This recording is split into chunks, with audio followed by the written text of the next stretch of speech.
for the serious gamer.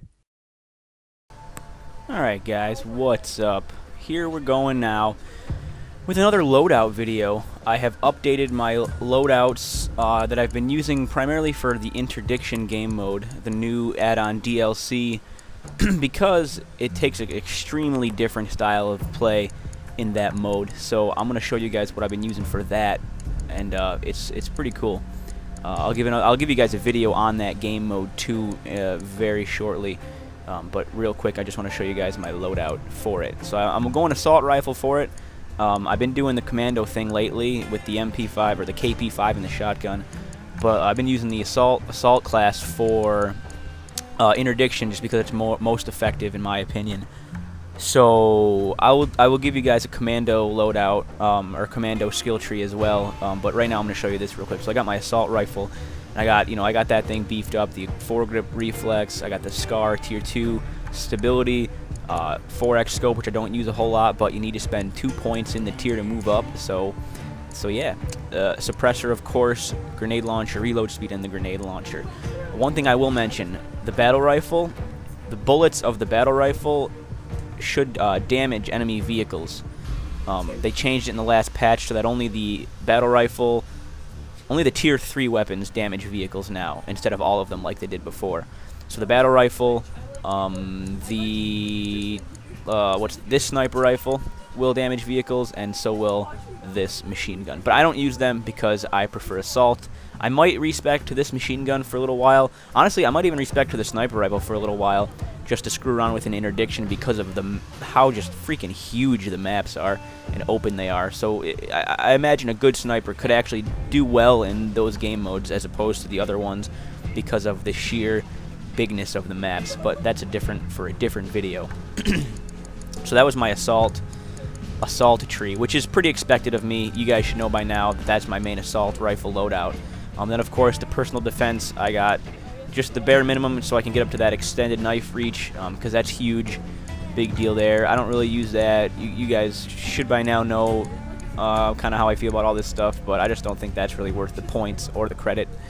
Of course, athleticism, especially for interdiction, you want to have your improved sprint recovery and your increased endurance because you're going to do a lot of running. Improved stealth is definitely great to have. It means you don't show up on motion detection at all, except for while you're sprinting. So the only time you show up on the mini-map is while you're sprinting if they have a motion sensor. If you're sprinting and they don't have a motion sensor, they don't see you.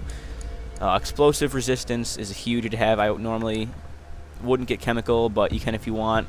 There's a lot of gas strikes going on in interdiction, but you guys know how I feel about that. Increased health is always necessary. I skipped the motion sensor, guys. For interdiction, I didn't get the motion sensor.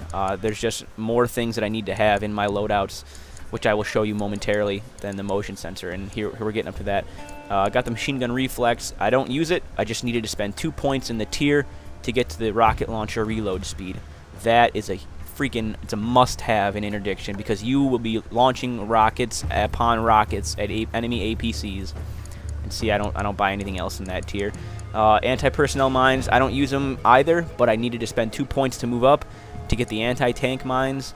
And advanced explosives is always good to have if you're playing domination, acquisition, or interdiction, or even anything. It increases or decreases the amount of time it takes you to plant on an objective, so that's good to have. But anti-tank mines for interdiction are a must. You just plant them all over the place, and you'll get yourself some kills and some points. I'll show you that in a video coming up. It's going to be on my channel, so if you guys want to check it out on my YouTube channel, geirbiscohn on YouTube. So that's that. And then of course the medical kit, improved healing, and improved resuscitation. One thing I wasn't clear about in my last skill tree video was that you don't need to get regular resuscitation if you're going to get improved. You can get improved healing, and it will allow you to get improved resuscitation. Improved healing gets you a lot more XP when you're just healing people that are injured, and it makes all that healing ticks go faster, whether you're healing yourself or others. So that's that. But like I said before, if you're crunching the skill points and aren't worried about XP, then getting the regular resuscitation first and then improved will save you that 1 skill point, because this is 3 and this is 2. So it all depends on what you're doing. So yeah, that is that. And now I will show you my loadouts. So my first loadout is the M4 with the grenade launcher, reflex, and silencer. I got the medical kit, anti-tank mines, and the SAW, the SAW, the rocket launcher, basically. Of course, light armor. That's kind of my main loadout for interdiction, because you can plant your AT mines and you can launch your rockets. And then, of course, the grenade launcher is also effective against vehicles and for clearing out rooms. That's very effective as well.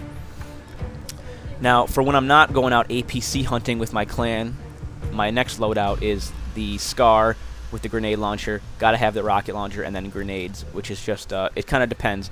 The M4 and the SCAR is definitely a better assault rifle, but the M4 is not bad. It all depends on what else you need to carry. I mean, the M4 probably takes, I would say on average, 1 more bullet to kill somebody, and it has a little bit more recoil. The SCAR is a bit more stable and less recoil.